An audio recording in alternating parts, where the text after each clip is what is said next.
আসসালামু আলাইকুম প্রিয় দর্শক, আমি জেসমিন বলছি খুলনা থেকে। আজকের রেসিপি আর মাছ টমেটো দিয়ে ভুনা করে দেখাবো। তো আর মাছটা কিন্তু শীতকালের একটি মজার মাছ, আর এই মাছটি এভাবে ভুনা করলে খুব সুন্দর টেস্ট হয়। আপনাদের সাথে সেটাই আমি আজকে শেয়ার করছি। আপনারা তো অনেকেই অনেকভাবে আর মাছটা খেয়ে থাকেন, আবার হয়তো অনেকে আর মাছ পছন্দও করেন না, খান না। যারা পছন্দ করেন না রান্না করে দেখবেন, তারাও কিন্তু বারবার খেতে চাইবে এইভাবে রান্না করলে। তো কথা না বাড়িয়ে চলে যাচ্ছি রান্না করতে। এখানে আমি বড় সাইজের একটা আর মাছের কিছু অংশ নিয়েছি, 5 পিস মাছ নিয়েছি। মাছগুলো দেখেই বোঝা যাচ্ছে অনেক বড়। তো যে কোনো মাছই, যে কোনো সাইজের আর মাছই কিন্তু এভাবে রান্না করলে অনেক টেস্ট হয়। প্রথমে আমি মাছগুলোকে ম্যারিনেট করে নিচ্ছি। লবণ দিয়ে দিলাম একটু, হাফ টি স্পুন দিয়ে দিলাম লাল ঝালের গুঁড়া, হাফ টি স্পুন দিয়ে দিলাম হলুদ গুঁড়া। লবণ, হলুদ আর লাল ঝালের গুঁড়া দিয়ে মাছগুলোকে ভালো করে হাতে মেখে নিব। প্রতিটা মাছের গায়ে সুন্দরভাবে মশলাটা হাত দিয়ে এভাবে মেখে আমি ম্যারিনেট করে নিচ্ছি।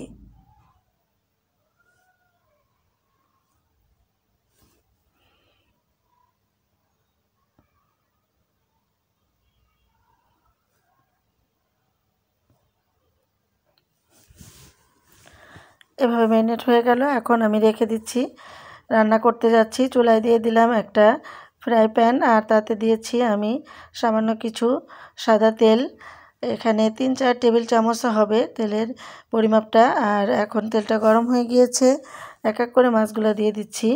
তবে মাছগুলো ভাজার সময় কিন্তু খুব সাবধানে ভাজতে হবে, যেহেতু আঁশ ছাড়া মাছ আর মাছ, আর এই মাছগুলোতে কিন্তু ভাজতে গেলে ফেটে গায়ে লেগে যেতে পারে, খুবইভাবে ছিটে ফুটে লাগে। খুব সাবধানে এই মাছগুলোকে ভাজতে হবে। যারা নতুন রাঁধুনি আছো, তোমরা কিন্তু খুব সাবধানে এই মাছগুলোকে ভেজে নিবে। তো আমি উল্টে পাল্টে ভেজে নিচ্ছি। খুব বেশি কড়া করে ভাজার দরকার নাই, যেহেতু তৈলাক্ত মাছ এমনিতেই টেস্ট বেশি। তো মাছগুলো কিন্তু আমার ভাজা হয়ে গিয়েছে। আমি এভাবে দুই পাশে লাল করে একটু ভেজে নিয়েছি। এখন নামিয়ে নিব।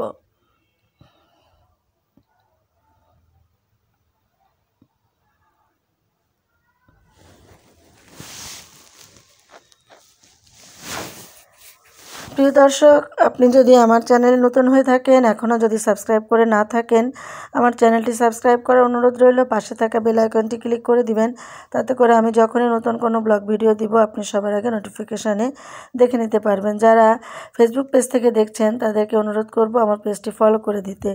এখনও যারা ভিডিওতে লাইক দিতে ভুলে গেছেন বা দেন নাই, প্লিজ একটা লাইক দিয়ে ভিডিওটি কন্টিনিউ করবেন, আর বেশি বেশি করে শেয়ার করে দিবেন। আমি আশা করব আমার আজকের রেসিপি আপনাদের কাছে ভালো লাগবে।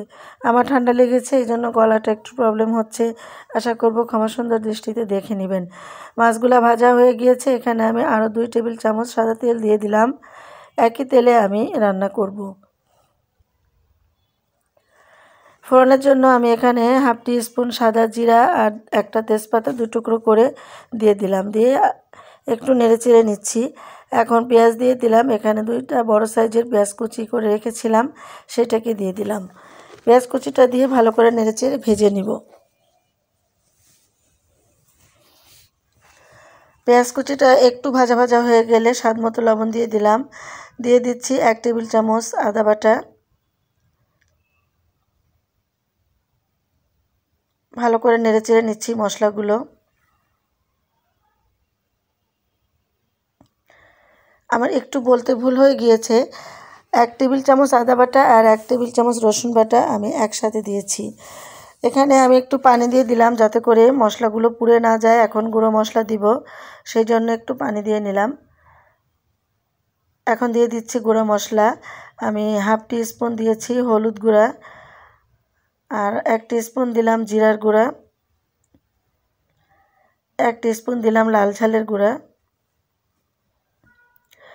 ঝালটা একটু বেশি পরিমাপে দিচ্ছি। আপনারা ঝালটা যেভাবে যে খেতে চান সেইভাবে দিয়ে নেবেন, যার যার রুচিসম্মত ঝালটাকে দিয়ে নেবেন। মশলাগুলোকে খুব ভালো করে কষিয়ে নিব, তেল বের হয়ে আসা পর্যন্ত মশলাগুলোকে আমি কষিয়ে নিব। মিনিট দুয়েক মশলা কষিয়ে নিয়েছি, তেলগুলো ছেড়ে দিয়েছে। এখন ঝোলের পানি দিয়ে দিচ্ছি। ঝোলের পানিটা আমি আন্দাজ মতো দিচ্ছি, তবে এই কাপের মেজারমেন্ট কাপের 1.5 কাপ পানি দিয়েছি আমি ঝোলের পানি। এখন ঢাকনা দিয়ে কিছু সময়ের জন্য অপেক্ষা করব। 5 মিনিট পরে চলে আসলাম। এই যে বলক উঠে গেছে একদম টকবক করে। একটু নেড়েচেড়ে দিতে হবে।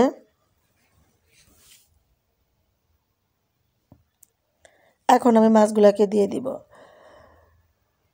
পানিটা কাঁচা থাকতে মাছগুলো দিবেন না, তাহলে কিন্তু কোনো প্রকার টেস্ট আসবে না, ভালো লাগবে না। অর্থাৎ পানিটা যখন এভাবে টকবক করে ফুটে উঠবে তখন কিন্তু মাছগুলো দিয়ে দিতে হবে।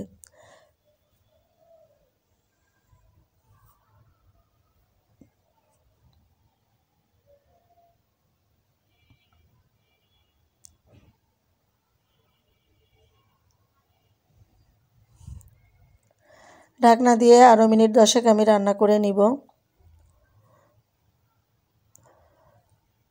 তো ঝোলটা কিন্তু অনেকটাই টেনে গিয়েছে, আমি দেখিয়ে দিচ্ছি আপনাদেরকে।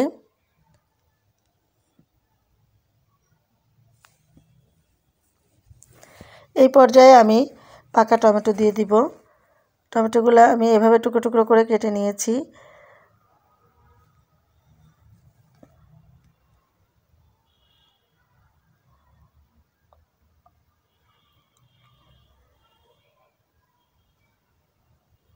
টমেটোগুলো দিয়ে আরও 5 মিনিট মতো আমি রান্না করে নিচ্ছি।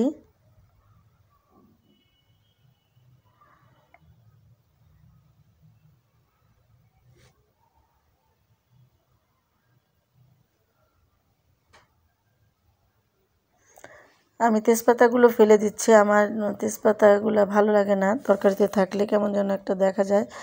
তো এখন আমি 4-5টা কাঁচামরিচ দিয়ে দিলাম, একটু আগার দিকটা একটু ভেঙে ভেঙে দিয়েছি, এটা জাস্ট একটু ফ্লেভারের জন্য। আর আমি দিয়ে দিলাম 1 মুঠ ধনিয়া পাতা। এখন ধনিয়া পাতা কাঁচামরিচটা দিয়ে আবারও একটু নেড়েচেড়ে ঢাকা দিয়ে কিছু সময় অপেক্ষা করব।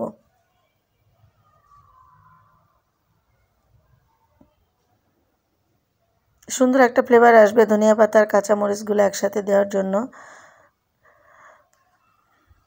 তো অলরেডি আমার রান্নাটা কিন্তু হয়ে গিয়েছে। মজাদার আয়ের মাছ ভুনা রেসিপিটা অনেক সুন্দর একটি মাছ ভুনা রেসিপি। আপনারা আশা করব বাসায় তৈরি করে খাবেন। আর এতক্ষণ ধৈর্য ধরে আমার সাথে থাকার জন্য, আমার ভিডিওটি দেখার জন্য অনেক অনেক ধন্যবাদ জানাচ্ছি, শুভকামনা জানাচ্ছি। আর যেখানে থাকবেন ভালো থাকবেন, আমার জন্য দোয়া করবেন, আপনাদের জন্য দোয়া করছি। আবারও রমজান মোবারক বলে আজকের মতো বিদায় নিচ্ছি। আল্লাহ হাফেজ।